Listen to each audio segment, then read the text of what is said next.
How we doing, guys? Welcome back to another episode of the Richie Hicks Jr. Sports Podcast. Here with my good friend, Mr. Idris Salam, who thank you for reminding me. I had to click him in. I was like, man, I'm over here looking at myself. Like, what an egomaniac. Come on. Tonight, we are going to speak on the rise of our New York Knicks. Big victory over the Boston Celtics. I made a short mention of it on IG. We're going to elaborate. We got Giannis and some comments about Kevin Durant. Derek Carr, where's he going? We got the Jets, Panthers, and Saints. He's in steady communication with those three organizations. We have some other NFL news regarding some cuts. And we're also going to talk about boxing and its plight. With some of these novelty fights, boxing is taking a wrong turn. And that's putting it nicely. We're going to start with the New York Knicks. Oh, yeah. Okay. 2 years ago, this was a team that saw Julius Randle have a breakout year and potentially be coming into the superstar category. You had a former league MVP in Derrick Rose running the point guard. And you had willing, able, and capable shooters. This roster does not look exactly the same as it did a few years ago. They had a bad 2021. This year, it looks like they're finally starting to get it right at home after having a disappointing record at home. They have the second best record in the league on the road, which is very vital when you're not a top-seeded team in the playoffs. I spoke on D. Rose, mentioned him. He is not part of the rotation right now, but I think his value to this team is that he is bringing a veteran presence and a veteran leadership, and he's going hard in practice that I think is helping this team. He's linked to Tom Thibodeau. A lot of people thought it was a shoo-in that D. Rose was going to get traded to Chicago. And quite frankly, I think D. Rose is very happy being a New York Knick, and it only takes one injury or some really poor play, and D. Rose might find himself back into the rotation. But Jalen Brunson, he has been the glue and the driving force behind this team, in my opinion. Idris, can the New York Knicks make a legitimate push at the Eastern Conference Finals and beyond this year, right now? I think I still think we're about a year away, but anything can happen. Our defense is stepping up. We're very good on the road. We gotta lock down home court. Yeah. We're still struggling with that. Jalen Brunson, we wanted to get Donovan Mitchell, but we got Brunson, and I think Brunson's done admirably. He's been showing out. He's been doing the thing, getting the players involved. Julius Randle is not a head case like he was last year in the previous year. He's coming to his own. He's not trying to be a point guard and He know what he has to do. Derrick Rose, I think he's still a value, even on the bench, because he has that leadership, has that Thibodeau connection. And just in case somebody goes down, he's there waiting. And it's great that he's on the bench and he's not pouting or anything. He's like, yo, let's go. He's into it. So I like that. I think we can beat anybody in the East, but I think Milwaukee's going to be, they're just too tough. They're too long. They're too deep. And we're still fairly young. But I like what I see. We're up number 5. We just passed the Nets, who were supposed to be taking over New York, which they haven't done yet. We got some big dogs in front of us. Philly, Boston, and of course the Bucks. So we got a ways to go, but we've come a long way, and I'm happy with that. Yeah, I'm proud of this team. And speaking of Boston, the Knicks knocked them out of best record in the NBA with yesterday's win, and the Knicks are 2-0 against the Celtics. A win in Boston, a win in Madison Square Garden last night. Jason Tatum got himself ejected early. Yeah, very frustrated. Hart, great addition. You're talking about transition buckets, playing defense, playing both sides. He had a coast-to-coast steal and layup last night. I think what's of value to what the Knicks are doing right now is they're playing smart basketball. You alluded to defense. That is definitely something that's happening. Julius Randle, to your point, is not trying to play hero ball, not trying to play ISO ball. He still has moments. Oh, yeah. The game I attended for my birthday, February 7th, was the day that I went with Brett. I saw the bad Julius that night. Ultimately, the Knicks were able to win a brickathon because nobody was shooting the ball well that night. I looked at former heavyweight champion Riddick Bowe sitting a couple of rows in front of us, and I was about to be like, yo, can you shoot, champ? Can you get in there? But Jalen Brunson took the game over, as I expected him to. And a young Orlando team did what I also expected, which was make mistakes. Mm-hmm. Taking it back to the Knicks, what I enjoy, what I'm seeing right now, is that this is a team that is not making the mistakes. And part of the reason why D Rose is not playing consistently or playing at all, for that matter, nor Evan Fournier. In Fournier's case, no defense. In Rose's case, he was outplayed by Emmanuel Quickley, and obviously they have Jalen Brunson. Yeah. And I love what Rose said. He says, I'm not going to hate on the young man. Mm-hmm. He's earned the right to get my minutes. I'm a teammate first, a teammate always. I'm just trying to be a good mentor. Mm-hmm. I like Quickley. You know what? The thing about him, I liked him since he got to the Knicks. He's explosive. He's shifty. He can shoot. I really like that little kid. I shouldn't call him a little kid, but I like that little guy. No, I know what you're saying because I know exactly what you meant by the reference. Good team balance. They believe in themselves. I feel that the team took a step back last year, and I had that eerie feeling that Julius was going to get traded. It was just going to be a one-hit wonder kind of season. Yeah. But the Knicks are definitely headed in the right direction. And speaking of potential playoff opponents, I am hoping that the Boston Celtics can finish ahead of the Milwaukee Bucks for the sheer fact that they would be the 1 seed. Yeah. And that would set up a situation where the New York Knicks would actually play the Celtics in round 2, assuming that the Celtics win the first series against whoever survives the play-in. Yeah. It's an exciting time. And, you mentioned KD. He was recently traded. Oh, here we go. Ivan Hidalgo. I'm going to hold my thought for a moment. How you doing, Ivan? Hey, Ivan. What up? The hardest working man I have ever worked with ever. That dude right there.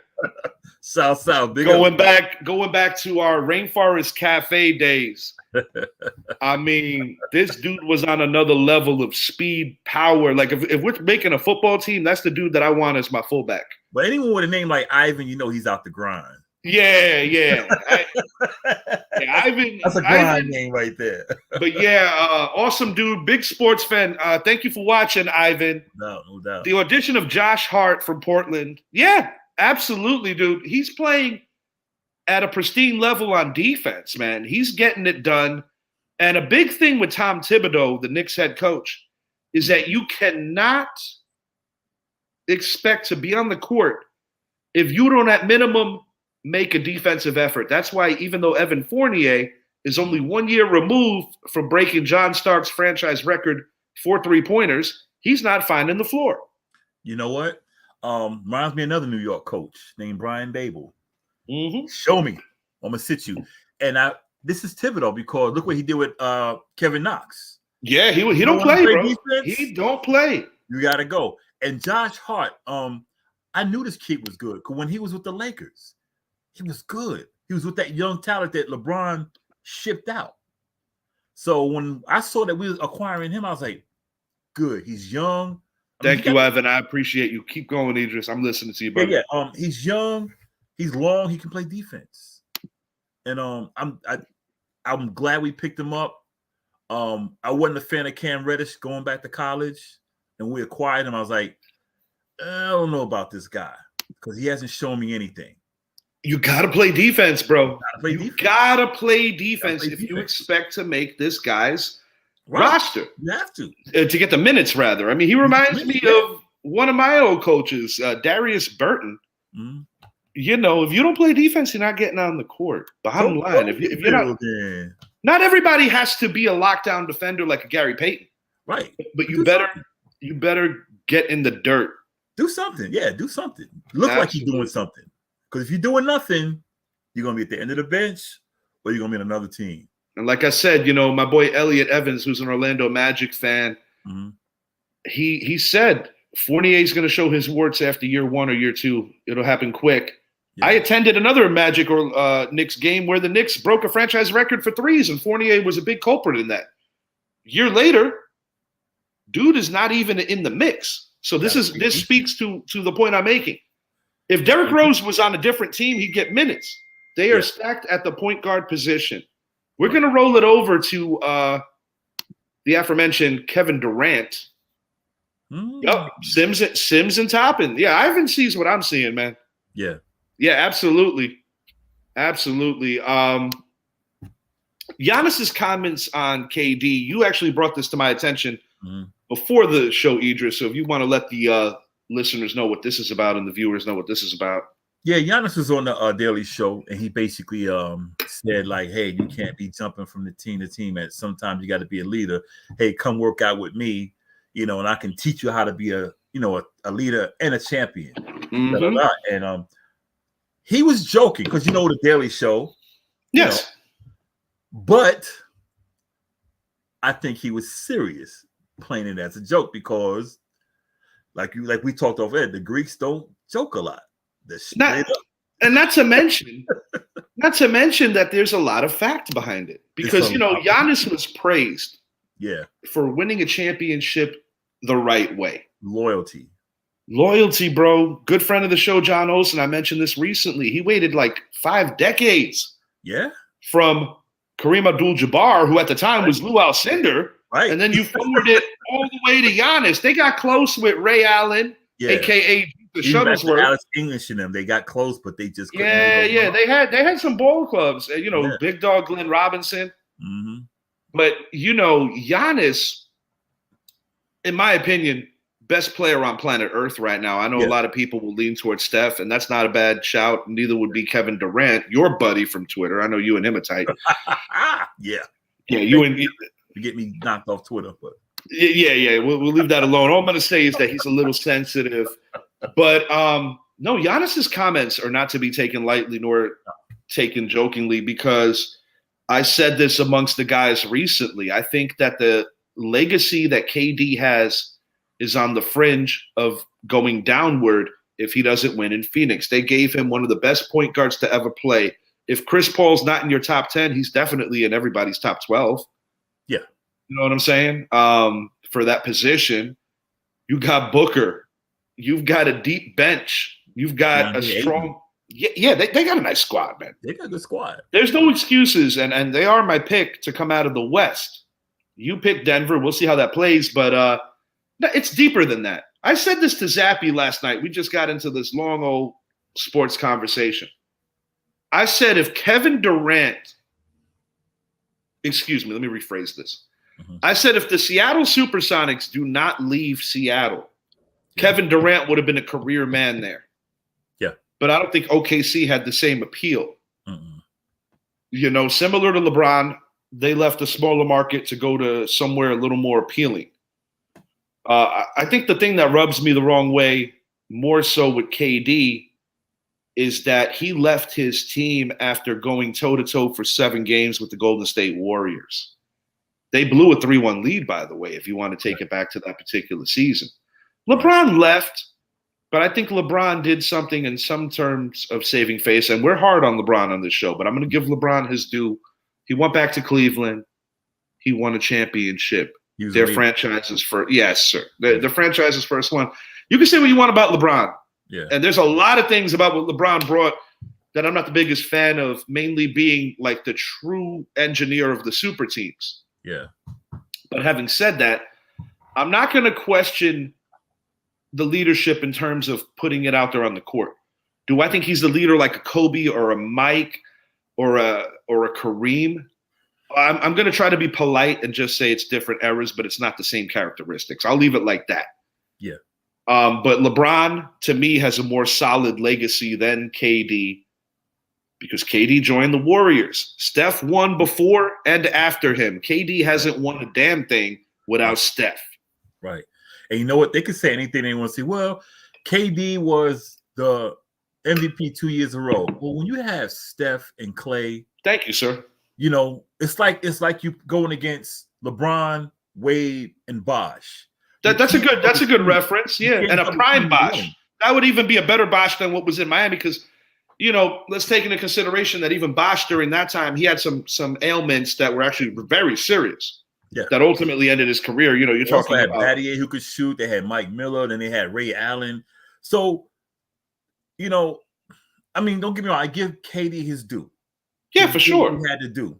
For sure. But does he win a title if he doesn't go to Golden State? I doubt it. I felt he would have saved better face had he stayed with OKC and battled Golden State year after year. And that's why I brought the point up about the tragedy of Seattle losing that basketball team because the Sonics had a nice history. Sonics had a great history. And I believe that he would have been that career guy. Yeah. You know, he would have been that career guy like what Steph is to Golden State nowadays. Yeah. I said this earlier on IG. In the Eastern Conference, when I'm talking like 1 and 2 versus whoever comes out of the play-ins and the lower seeded teams, I don't have the same confidence in an East upset. No. Not in round 1. But in the West, that's where you could see something happen because even though the Lakers are kind of like a hot mess, the roster moves they made, if they get it right in the nick of time, they could surprise somebody in the first round. Yeah. Golden State has played like garbage on the road all year. Yeah. But if they get it right at the right time, they do have the championship pedigree. Your pick is Denver. Mine happens to be Phoenix. But the point is that the West, I think, is a lot harder to forecast than the East. I see the East as Milwaukee are the big dogs. They got the championship pedigree. The Celtics have been close. The Knicks are upstart. Philly's upstart. But I do want to make a shout out, not in the most positive way. Doc Rivers has a bad reputation for choking in the playoffs. So I'm feeling a little bit better, to be quite frank, about the Knicks than I am the Sixers. Yeah. And I've said it. I don't want to play Milwaukee. No, me neither. But, you know, when I look at what's in front of the Knicks, we seem to have the Celtics number. The Philadelphia 76ers do sport a better record than us, but I do believe that we could we've beaten them. Yeah, we could beat them in a 7-game series. We could beat the Celtics in a 7-game series. Yeah. And were it not for some of our home trials and tribulations, given our road record, I think we'd be the second best team in the East were it not for that. But you said we're a year away. I feel that this might be the year that we jump ahead of schedule and get to the ECF, which would be phenomenal. I think we can do it. I think we can do it. I think we're a year away from being that up there with Milwaukee, but I believe we can do it. So this might actually happen in my life, is what you're trying to tell me. Yeah.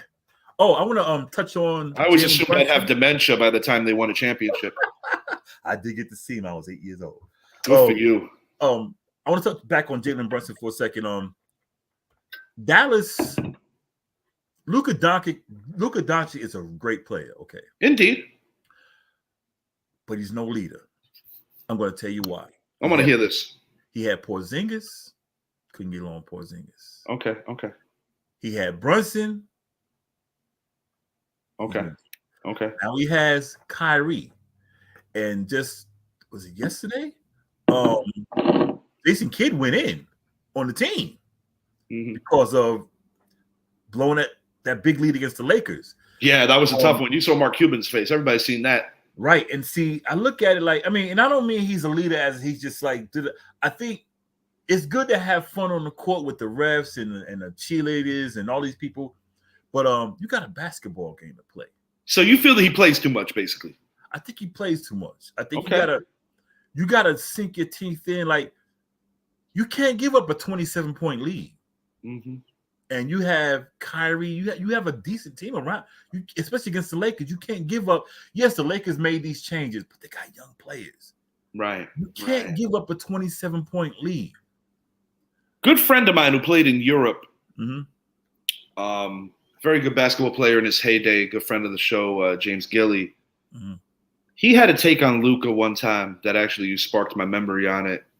And he said that he feels that Luka's good, but that Luka exerts every bit of energy to be as good as he is, at least on offense. And but that I guess what he's inferring or suggesting is that he feels that Luka might be just a skosh overrated. He ain't Dirk. I'll put it to you that way. No, he's not Dirk. He ain't Dirk. And to your point about leadership, you look at what Brunson has done for the Knicks, and you talked about Julius Randle being a little more calm. Mm-hmm. Look at Melo when he was in his heyday with Chauncey in Denver. Mm-hmm. If you track some of these prolific scorers who didn't quite win or couldn't quite get to the next thing, what was the commonality that all these dudes had? They had the facilitator that was a floor general. Right. Whether it be Chauncey with Denver that got Melo close. Yep. Whether it be Magic Johnson who helped Kareem get over the hump with the Lakers, because Kareem was struggling bringing home the big one with the Lakers. He did win in Milwaukee. He didn't have that guy. He did not have that guy. Sometimes it's a coaching thing. In the Lakers' case, if you want to fast forward it to the Kobe and Shaq era, bye-bye Del Harris, enter Phil Jackson. You know another point? Okay, and I'm not riding Denver with this, but look at Joker. Mm-hmm. The way Joker plays out there, he's like, and he has his look on his face, like he always has his look on his face, like, damn, man, y'all gonna do something, even when they're winning. Yes, he just has that sky. Yeah, like, he doesn't take a play off. No, it's like, let's ball, let's win, let's win, let's win. And see, that's what I don't see in Luka. Yeah, but I must admit, there was a part of me that was happy to see Dallas blow that lead, because on a night where Luka put up 60, the Knicks blew a huge lead late to that same Dallas Mavericks team. So it was kind of cool to see them get a taste of their own medicine. And I don't have no bad for Dallas, so to speak. I hear you on Luka. I do tend to agree with you there. I actually like Mark Cuban a lot. Yeah, I love Mark Cuban. But no, I think you make a good point. And I'll tell you the God's honest truth. It's not a point that I was thinking about until you brought it to me. So I'm glad that you mentioned it. And after, my NBA viewership and just like knowing what I know, I tend to agree with you on that, actually, Idris. So that was a good shout. We're going to move it along to Derek Carr and his next destination. Jets, Panthers, or Saints, and we have some other NFL news. You live in North Carolina, so tell me what the vibe is out there. Here in the Carolinas, people kind of overreact. But they're making a real big deal about Derek Carr coming here. Because they're talking about McAdoo and how his offense fits into the West Coast style that he's not lying. Right. And people are like, because he's coming to a good situation. Great offensive coordinator. They need a quarterback. They got a real good defense. They do have a good defense. Yeah, I don't know how they're going to do now that Willis is gone. Wills is gone. Well, you know what I'm talking about. Yeah, Steve Wills. Yeah, I don't know how they're going to do that since he's left, but who knows? They got a decent running game. They got decent young receivers. Yeah, and they're talking like this. He's coming here. I don't think he's coming here. I think he's going to the Saints personally. I think he's going to the Saints. But when you mention the West Coast offense, and how do we know Ben McAdoo? We know him from his time with the New York Giants. That was not the right offense for Eli Manning. No, it helped them, but they wasn't the right offense. Eli Manning was more built for like pro set. Yeah, Thirst crew. Do you even know the difference? Vafangul. At any rate, I think he's going to New Orleans, but I am intrigued when I do think about it because I said it off air. I think that Ben McAdoo could potentially be their next coach because I have a feeling that Frank Reich is on a very short leash. Hook. Yeah, short hook, short leash. I don't think that he's a shoo-in to keep that job more than the first year. I can see him getting canned 15 months in type stuff. He like I said, he didn't call the plays in Indy. And correct. He was basically under Peterson in Philly. So he really hadn't shown anything outside of being in Philly. So, and I'll be honest with you, and I want the Carolina Panthers to just blow up. Just reason being, I don't like, and this is not a black man supporting another black man. I just think the way they did it, just bring Reich in, and here he is, Steve was Nah, dude, results are results. Yeah, he came in there and I didn't like that either, because you're talking about a guy that had this team with an opportunity to win that division. Yeah. And I get it. The South had an off year. But just because the Bucks had an off year doesn't mean that Carolina wasn't growing in the right direction. I was not a fan. Yeah, dude. Similar to Rich Bisaccia, what happened in Vegas, I think that Carolina did Wilkes wrong. I think he earned the right to have the chance to be the coach. Yeah. And yes, there is an issue with black coaches. Yeah. It seems like they have shorter leashes than white coaches. It's not something that is not noticeable. And I'm not going to say that every time it happens, it's motivated by that. Right. But when you see a guy getting results, a team playing hard, and that still doesn't seem to be enough, that's why people talk about this crap. It's just like in Indy.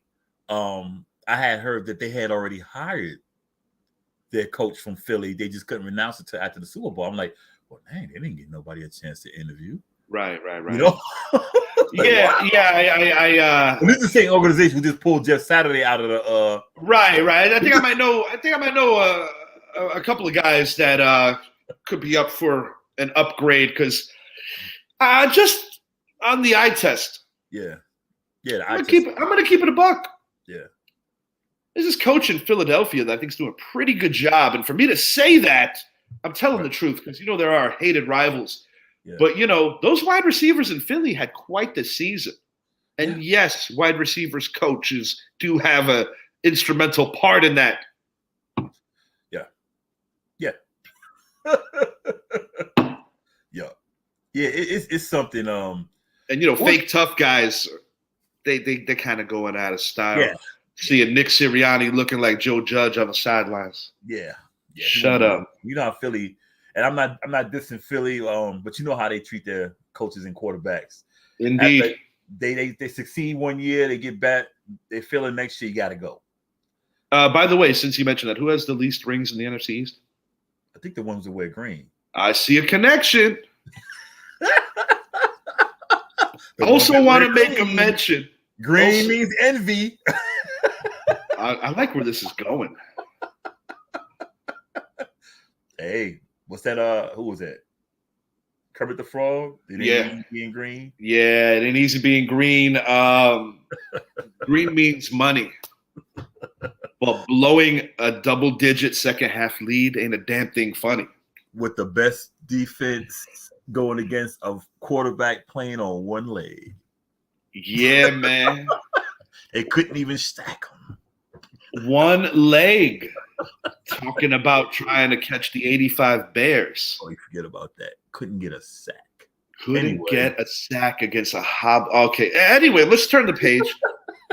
You do this all night. Yeah, man. I didn't know if we were going to freestyle or if we were just going to talk smack about Philly. But we're New Yorkers, so we're good at freestyling. So you already know. You already know. Other NFL news: Mr. Leonard Fournette, at his own request, released by the Tampa Bay Buccaneers. I'll be honest with you. Mm-hmm. He could help a team in certain scenarios, kind of like a LeGarrette Blount became a touchdown vulture. Yeah. Or even an aging Marshawn Lynch. But I think this is just about the end of the line for Leonard Fournette. Yeah. I don't know what Tampa's direction is. I haven't been able to really get the right feel of a temperature of what that team expects or what that team's direction is, as pretty much everybody knows, unless you were living under a rock. They lost the winningest quarterback in the history of the Super Bowl, winningest quarterback in the history of the league. Yeah. Tom Brady. And it's not just Tom Brady. They lost key components to that team even before the wheels fell off. Rob Gronkowski retired. They might lose Godwin this year. Yeah, I heard that. And I also, Antonio Brown who was having a Hall of Fame career prior to basically just going berserk. And I'm not making fun of the man. There's a correlation between wild behavior, nonsensical behavior, and CTE. There was a particular hit that a lot of people talk about when Burfict laid him out. And I'm not convinced that AB's all the way right. And, mental health is an important thing. And while I do take issue with some of this behavior, I also have a sensitivity to understanding that the man isn't completely right. Yeah. And I hope that he comes out of this on the other side, because you never like to see young, talented people do it to themselves, so to speak. Let me ask you a question. If his career ended today, Hall of Fame or no? I'm going to tell you no, and I'm going to tell you why. Does he have the numbers? He's on the fringe. Right. But my thing is this. If they found a way to keep Terrell Owens out for as long as they did until they finally let him in, and this is a man who on most people's list is no lower than 4 and no higher than 2, because nobody's ahead of Jerry Rice. Right. Rice, Moss, Owens are always in the conversation for the best 3. It's everybody after Jerry Rice. I think we all agree on that. Yeah, I agree.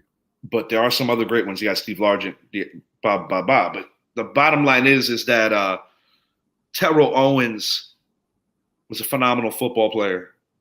And it was insulting to my intelligence and many other fans. And I don't care if you didn't like him or not. The man was a boss.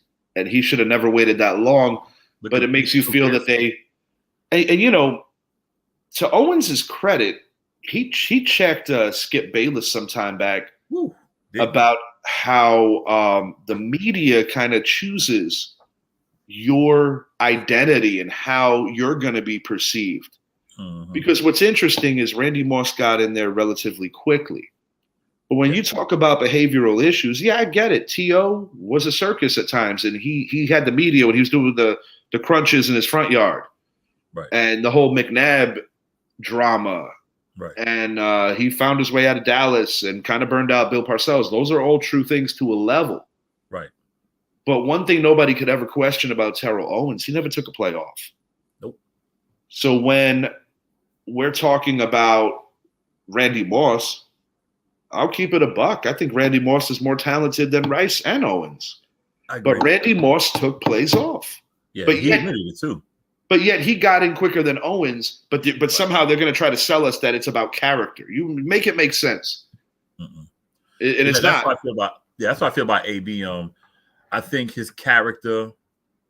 I think the stuff he did, the stuff he said about the league, about Brady. There's too much. He has basically distanced. He's made it easy for them to keep him out now. Yeah, and like I said, if they kept T.O. out as long as they did, imagine what they're going to do to AB. And I'll be honest, man. I did a show with Brett.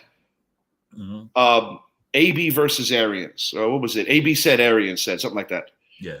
And I was very empathetic to AB when he was talking about being forced to play while hurt, blah, blah, blah, because I didn't have the highest opinion and still don't of Bruce Arians. But it's like I'm just, a guy with a mom and pop podcast. But when you make an ass out of other people who are more ahead of over here vouching for you, Tom Brady himself, I'm like, bro, that says a lot about your character to me. And whatever happened, even going back with Ben, whether he did do what he was accused of, whether he didn't, if that's your road dog, it's not your place to be a victim when it's convenient because of what you didn't get from a certain scenario. Right. I don't go for that crap. Me neither. That's not how real men are supposed to act. Before we move it over to boxing, I did want to make a mention also something that's going to make New York Giant fans very happy. Kenny Golladay. It's been announced that he's going to be released in early March. But they basically said, so today's the day that we know. Man, you talk about a fall and a nosedive. This is a guy that led the NFL in receiving touchdowns in 2019 with Matthew Stafford as his quarterback. Lions usually playing from behind, so a lot of those times, they were coming from behind, but still leading the league in touchdowns. There's something to say for that. Right. He had an injury-marred 2020 with hip issues, and then the Giants gave him the bag. Mm-hmm. The last insult, so to speak, from the Dave Gettleman era. I don't have any hard feelings for Galladay because you put the bag in front of any player, they're going to sign the deal. I'm more aggravated with Dave Gettleman for giving him that when I do think health was a concern. But with Galladay, I think it's also a mental thing with him. I think that there's other stuff at play because you don't just suddenly suck. It doesn't happen that quick. There's something in between the ears that I think affected Galladay's performance. And just naming a couple of teams where I think he might land, I'm going to go Chicago Bears and Washington Commanders. My gut tells me he's going to be in Washington. Yeah, I agree. I can't say that I'm heartbroken that he's going to be released. I kind of wish they would wait till after the June because we'd have saved a little bit more money. But I got something for you on that when you're done with your point. Okay, but you know what? You can't wait to throw trash out. I hear you. I'm gonna give you my 2 cents on. That's all I want to say on it anyway. Yeah. I'm gonna give you my 2 cents on why they're doing it earlier versus later. Because the other time where you can make a cut like that is in early June. Right. And if they waited to early June, they'll save $7 million more. But this is the thing. Mm-hmm. It would already be past the first wave of free agency. Right. So cutting him later in the game, you might have a couple of Giant fans do a third backflip, assuming that we retain Barkley, Love, and Jones, and then be like, oh, we can go get Odell. Use that Galladay money on Odell. The Galladay money is essentially going to secure your draft class, right? In my opinion, and Zappy's opinion. Zappy made mention of it to me yesterday, and I said, yeah, essentially when you cut a bad player that's making too much, that's what it is. Right. I have flirted with the idea that maybe the Giants might want to explore a Leonard Williams trade if they really want to free up enough for 3 particular players, talking about the safety, talking about the quarterback, talking about the running back, maybe even one of their corners, because I thought Fabian Moreau had a pretty good year, but I don't think Fabian Moreau's price is going to be overwhelming. No. We're going to take it over to boxing. Sayonara, Galladay. I wish you well, though. I don't wish anyone bad. There's a lot of variables as to why it didn't work, and it's not all his fault. Just fix some arms, man. Yeah, no. Short and sweet for me here. Boxing lacks star power, marquee value. You look at what the Klitschko brothers had the titles. Great fighters. But, they took the championship overseas, and that in a big way kind of cut out a lot of American viewership. You look at the joke that has become the heavyweight division prior to Deontay Wilder and Tyson Fury giving us something to care about again. The heavyweight division is getting better. Yeah. But it still pales in comparison for when you're talking about the golden era, when you're talking about guys like Larry Holmes, Muhammad Ali, Joe Frazier, George Foreman, just to name a few. Take it to the 80s, Mike Tyson. That was utter, pure excitement when Mike Tyson was not only the heavyweight champion, but after he did his jail bid, came back, won it back. Wasn't the same fighter, but still garnered that respect and that excitement. The boxing game, and I'm not just talking about the heavyweights, I'm talking about in general. You had a guy that in Floyd Mayweather who a lot of fans absolutely despise.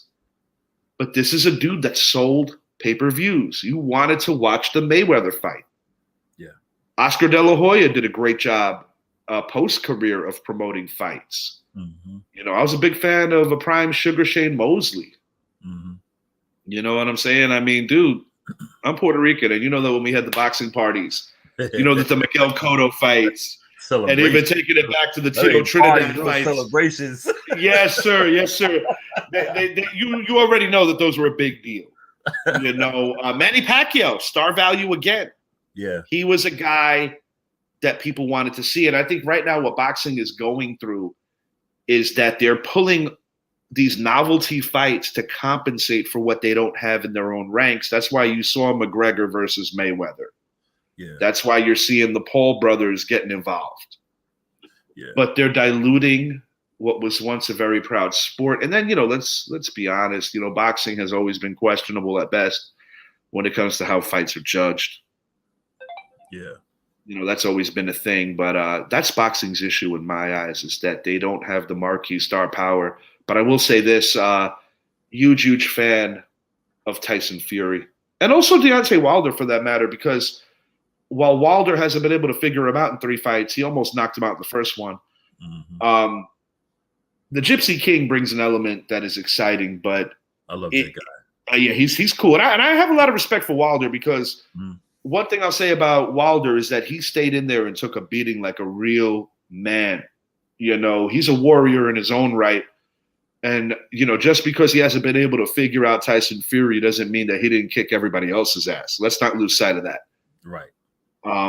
But yeah, boxing needs more of that. And unfortunately, we have a lot more hugging and holding, and it's just not what it was. And even if you want to talk about the middleweights, man, like different eras, 80s to 2000s was phenomenal.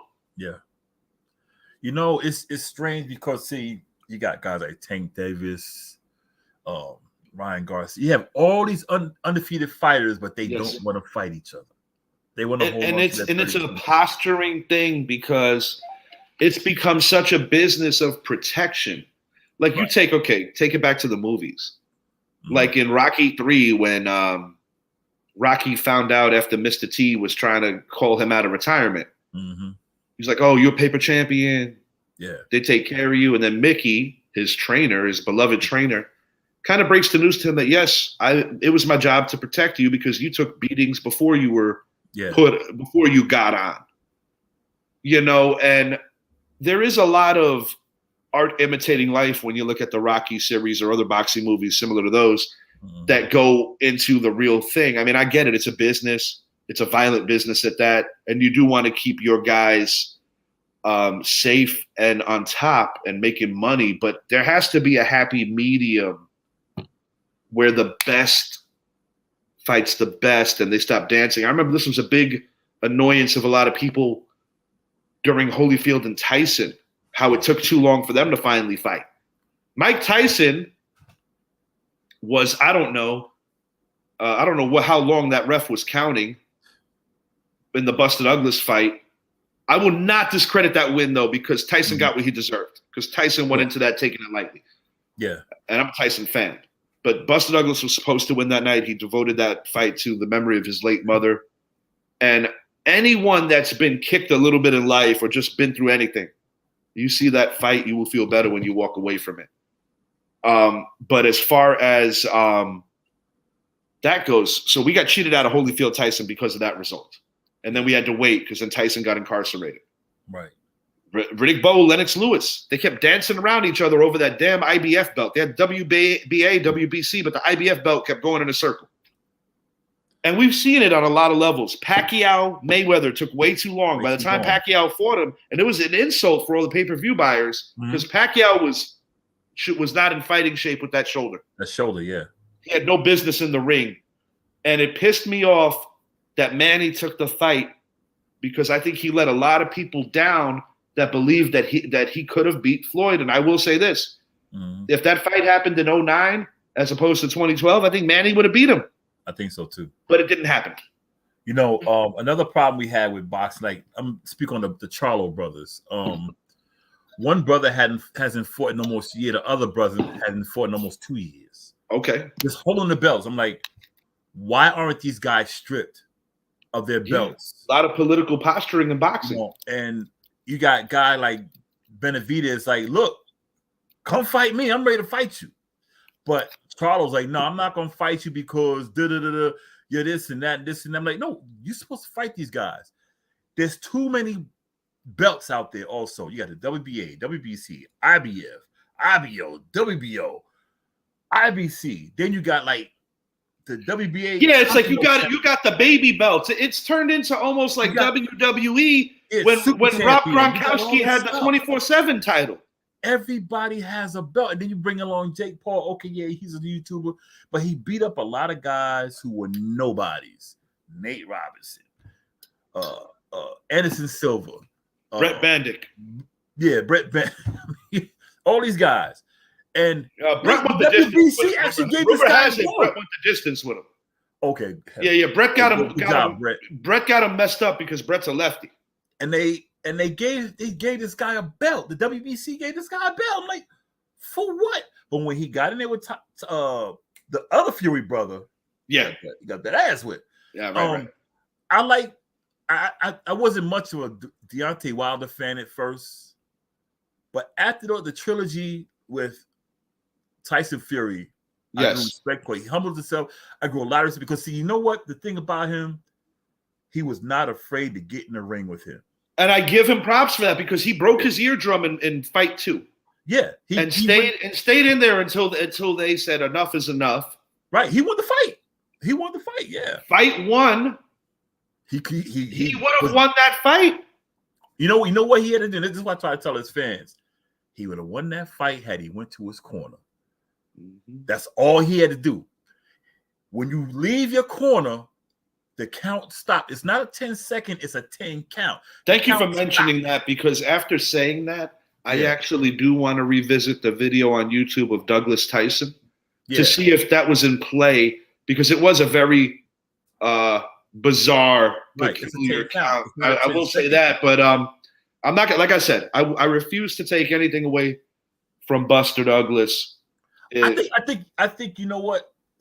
It may have been a longer count, but when I look at Buster Douglas on the ground, he was dead, but he wasn't hurt because he was sitting there counting with his hand hitting the right. And it was Tyson's. I'm a huge Tyson. I mean, oh yeah, he's my favorite boxer of all time. Yeah, I never saw guy. Tyson's right after would come to heavyweights, but Douglas was kicking Tyson's ass. It's just he was beating his ass. Absolutely, he was. I mean, in my opinion, if that fight would have made it to the 12th, they would have figured out a way to give it to Tyson. I believe so too. But I mean, he knocked him into tomorrow, and I remember the iconic picture of Tyson trying to pick up the mouthpiece. He was out of it. Yeah, he was out of it because anybody with a logical brain would have worried about the mouthpiece last. Yeah. You got to take it. There's so much more that they say that you fight that you train 1,000 rounds for a 12-round fight, so to speak. Right. So it's like in Tyson's case, he didn't train the right way. He didn't train at all. It was a laughable scenario. Of the events, and even his corner was a joke.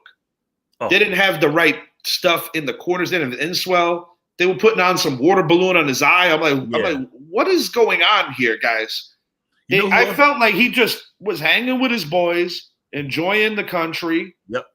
And just figured all he had to do was show up, and Buster Douglas would have just naturally been afraid of him, because a big part of what Tyson did in that era was the intimidation factor. Because when that man made eye contact with you, I think he already snatched a few souls before anything started.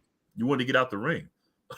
I mean, bro, it used to be a big joke. Like, how much would it take for you to just take one punch from him? I'm like, I don't know, man. Yeah. I might have to spend all the money on fixing my face. Yeah, just leave it, put it in your will, Yeah, man. Mike Tyson, just one of the most imposing figures in boxing history. And what makes him interesting is that he was short. 5'10". But some of the greatest head movement you ever seen, not to mention that lethal uppercut. I think had he never left Kevin Rooney and get with those clowns he had, he wouldn't have got, because see, Rooney had that boy working, but when he got to those clowns. Yeah, man. And obviously we know about Customato passing away. That also played a key role in the plight of Tyson, because nobody really protected him. And then we all know Don King, what he did to so many fighters. I'm happy that Mike is in a position now where he's able to invest in cannabis. Yeah. And, his life is A-okay, but the most important thing is that he's grown as a man. He's a totally different guy. Funny guy. Yeah, he's grown as a man. He's seen it all. And it's really an amazing story when you think about where he came from. And I don't know if you are aware of this, but Mike Tyson was born in the same hospital as my mother. Really? In addition to Michael Jordan. Wow. Yeah, I always thought that was pretty cool. My mother brought that to my attention a few months back and actually just posted it. And I think like my mom made like a mention of it a few months ago. That's crazy. Yeah, crazy indeed, man. Definitely it's cool. It's cool. Yeah. I mean there's talented people from everywhere, but there's something about Brooklyn. Oh, say that again about Michael Jordan. He was born in New York. Yes, indeed. So people don't say no. He was born because if you watch the video called Crooklyn Dodgers with Chubb Rock, he said Michael Jordan. I think he said born in Brooklyn. So he said something like that. Yeah, Jay-Z shouted him out when they were doing that little experiment on the rock with Cameron. I remember Biggie Smalls, hope Michael Jordan. So when he said that, maybe people were thinking, oh yeah, he owns the Garden, obviously, because he loves to showcase everything there. Yeah. God, man, just once. Could we just have gotten him once? Damn it. Thank you, Charles Smith. Exactly. Yeah, I could go on for that could be a book right there. Pray for that guy. Oh, yeah. Moving right along. That's all I had on boxing. No, and this is just getting like the bread buttered, so to speak. I spoke to my brother today. Yeah. My ride home. Shout out Adam. Mm-hmm. And he and I have so many great memories of being young boxing fans. My stepdad, this is how it went. You do your chores, you play ball all day. If it's raining, you do your chores, you're messing around with the whatever console you were messing with at the time. But this was always the thing. HBO boxing, Foreman to Tyson, Def Comedy Jam. Yeah. That was always like our reward for like doing our stuff. Man. Exact. And yeah. Exactly. And but he wants to be in a boxing y'all need show. A YouTube Def Comedy Jam. Yeah, man. That was cool when they did that reunion tour. I thought that was pretty good. But what's interesting is my brother, I told him, I said, bro, we don't necessarily have to talk about what's going on now. I would love to revisit. Yeah. Maybe we do a series on fights in general and some of the stuff that we've seen, because I know that we got a lot of good feedback from our recent stroll down memory lane, sizing up the legacies of LeBron and Jordan and incorporating some of the other NBA greats that deserve at least honorable mentions for who the GOAT is, yada, yada. And, there's a lot to speak on in boxing. Boxing has such a rich history in its own right. Yeah. So viewers, let us know too. What would you like us to talk about in the near future? We definitely would like to hear from all of you. Shoot some ideas. Good show tonight, Idris. I had a good time doing this tonight. And man, the hour goes quick. Man. It always does, man. Shout out Evan Hidalgo. Shout out Casual Convo Coco. Shout out everybody who's been vibing with us, hanging, and supporting the show. We greatly appreciate it. If you haven't already, please like and subscribe on my YouTube channel, the Richie Hicks Jr. Sports Podcast. Also want to wish a happy birthday to our guy, Zappy. He's going to a cigar bar tonight, kind of chilling with one of his friends from the military, I believe. But that's why Zappy's not here tonight. Anything you want to say before we get out of here, Idris? Baseball season's coming. The boys of summer. And I can't wait. Become the men of fall. I cannot wait. Yeah. Neither can I. It's been a long off season. We were actually in Jacksonville when the Yankees were eliminated. It was already a foregone conclusion being down 3-0. But, there's always that hope that, you can at least steal one and then maybe start a habit of winning. I mean, the Red Sox did it to us that one time. Things happen. But yeah, that was a weird vibe because we were amongst all kinds of Giant fans. You got to meet Bob Papa. Yeah, and Howard Cross. Yeah, Howard Cross was in the house, one of the greatest blocking tight ends in the history of the league. It was great. Yeah. It was kind of lit. Literally. Literally. Thirst Crew, if you don't know, now you know. Now you know. Until next time, we are out. You're welcome, Idris.